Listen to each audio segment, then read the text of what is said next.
Today we're going to be demonstrating the use of contraband knee wraps. What we have available here are the 3-stripe, 2-stripe, and single-stripe knee wraps.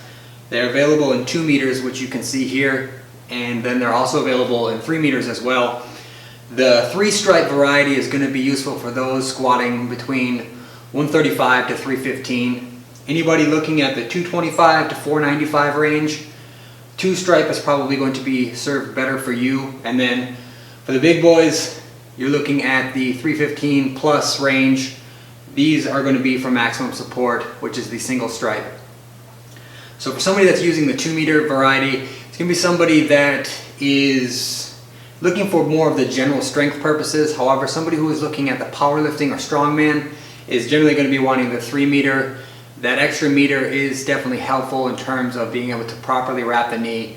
So anybody looking to use these for strongman or for powerlifting, again, it is always important to make sure that you are looking within your federation to make sure that these different styles of knee wraps qualify and are allowed to be used in your federation. So let's look at how to wrap the knee in 2 common wrapping styles, and also the importance of ensuring that your knee wraps are properly pre-wrapped, as you can see here.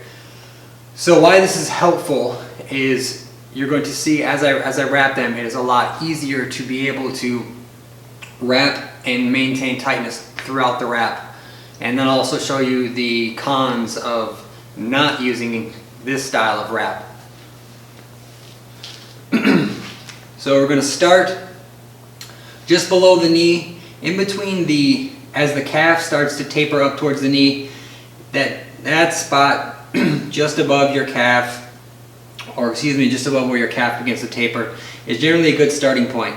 Now, depending on the tension of the wrap, your starting point is going to be either inside of the knee or right at the top of the knee. If you're wrapping yourself, I like to use it inside of the knee. That way, as you get to the outside of the wrap itself, you're already gaining some tension there, and the knee wrap does not slip. So we're going to go around behind, start pulling from behind the knee, and then out. And then once you've got the overlap, this is where you're going to gain even more tension. And we're going to go with a common circular style wrap here. So I'm gaining some tension and going slightly above. I like to use these stripes as markers. So we straighten out the knee, come around, gaining tension around the backside, going slightly above, gaining tension again around the front, backside tension, front side tension, backside tension, front. The knee is going to be a little tricky, and this is why you want to make sure that your knee is straight or as straight as possible, because the band can tend to slip and you're going to lose that tension and that proper gapping as you continue to go around the knee.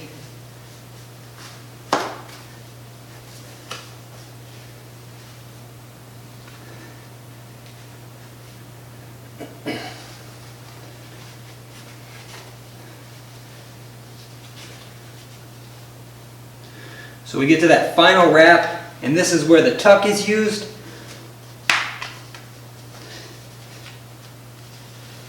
We're just going to go underneath that top wrap and begin to pull through. And with a wrap that has moderate tension, you're going to find that you have to do a little bit of fighting to be able to get it properly wrapped and pulled through. And now, as far as a tension scale, this wraps themselves are not going to be comfortable. You are restricting blood flow in a specific area, and as you can see, my calf will begin to slightly change some color. All the blood flow is starting to concentrate into this area, but it's important to get enough tension in the wrap to where you have a moderate level of discomfort to make sure that you are getting the proper amount of tension from the band itself. And it's also important that in terms of using the bands properly, and why different weights are important to make sure that you are using the proper wrap, is that to be able to actually get the maximum amount of rebound out of the wrap itself, you want to be using the proper tension. Without the proper amount of weight on your back, you're not getting the maximum amount of use out of your knee wrap. So this is the common circular style wrap, which you'll see most powerlifters and strongmen doing. A weightlifter or a general strength enthusiast might use the crisscross technique. So again, starting off inside of the knee, and when wrapping, I like to wrap on the outside when I am wrapping for myself. If someone were to wrap for me, that's their own preference. They might wrap inside depending on the angle. Most people aren't going to be sitting in between your legs to wrap your knees, so they might end up going on the outside and gaining tension from the inside of your knee going around. For myself, I like the amount of space to be able to pull. So wrapping in a clockwise fashion or on the outside of the knee works best for me by myself. So holding here,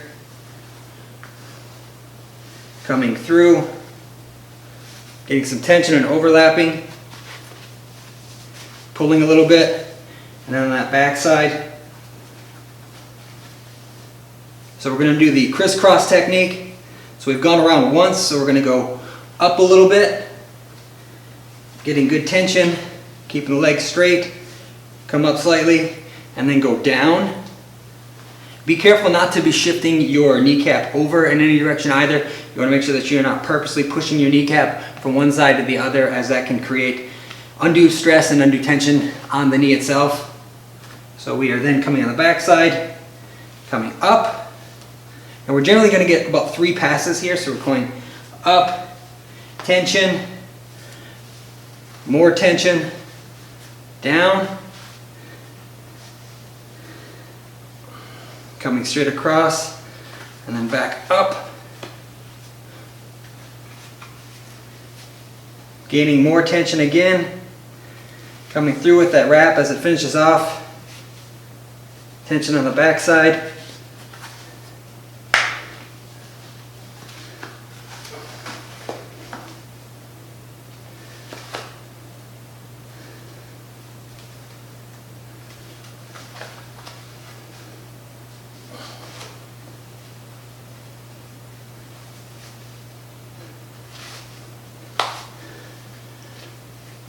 and it's always good to make sure that when you are doing your final tuck, that you want to make sure that the excess piece is around the front of your knee. This helps ensure that the tag or anything else is not touching the back side of your leg, and it just kind of offers a level of comfort. If you're having the knee wrap touch the back side of your leg, generally that offers some discomfort for people, or it can create some excess bunching in the back, and that can create some limitations in terms of depth. So you don't want to have that issue as well. Now, some of the other important key factors here are, again, that you want to keep your leg straight or as straight as possible when wrapping, especially if you're wrapping by yourself. Generally, this is something that you're kneeling or you're bending forward, which can become a problem in terms of keeping that leg straight, especially if you have some hamstring tightness. Beyond that, the next step, and one of the more important steps of knee wrapping, is the unwrap. And so I've left the 2-stripe unwrapped. So as you can see, trying to put these on, obviously not over top, but trying to put these on and then having to gain tension in the wrap itself while this is all unraveled like this is not ideal.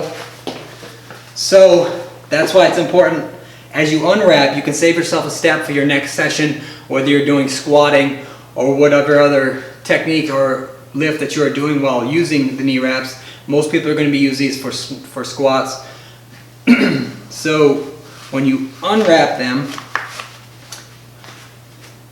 now if it is super tight and you're starting to feel numbness in your calves, which can happen, you might just want to unwrap them all the way. And then maybe as you're talking with your friends about the lift that you just hit, the PR that you just had, you can that is when you can focus on the wrap. You want to make sure that this is on the Contraband tag is on the ground. That way it's facing out as you roll them up. And the label itself, or the tag itself, generally helps with gripping. As you are passing over that first wrap, that leather piece is going to be a blessing for you as you wrap over top of that, because the band itself, the knee wrap itself, is going to be able to grab onto that, and it's going to create a tighter wrap. Whereas generally the material itself is hard to grip. It's hard for the material to grip onto itself, and that's where you'll get a lot of people that will have different issues with wrapping when they are going around, especially on their first pass. That the band itself will actually end up slipping, and it causes problems with getting proper tension between both knees, especially if you have one knee that's wrapped and the other one that slips. Then you have to rewrap both, or you might end up having the issue where you just rewrap one and then you have a ton of tension built up in the opposite leg, so you have a lot of discomfort. Generally, it's preferred to make sure that you rewrap in between sets. That way you can, again, you do not want blood flow restriction to be cut off, or you do not want your blood flow to be cut off for too long. That level of restriction can cause undue nerve damage, and you definitely do not want that. So as we continue to roll this up, just again trying to maintain minimal gapping in between each wrap, and then you have the tag on the outside and it's facing out. And then here is the crisscross technique. And so to make life a little easier, we can just start the wrap itself, or start the unwrap itself, and then begin going around and unwrapping as such. This way you have a level of tension on the band, so you can get a nice tight wrap.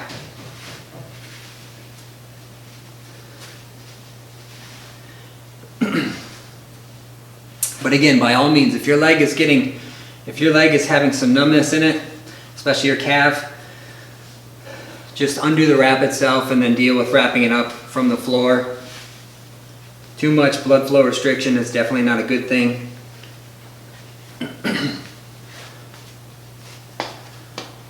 So there we have the two-stripe Contraband knee wraps, shown in both the circular fashion and the crisscross technique. Generally, the circular one is going to be more preferred for, again, powerlifters and strongman competitors. It's going to be up to you to decide which one you feel is more comfortable, which one needs in more support for yourself, and which one you can end up getting the proper wrapping technique done, and done in a timely fashion.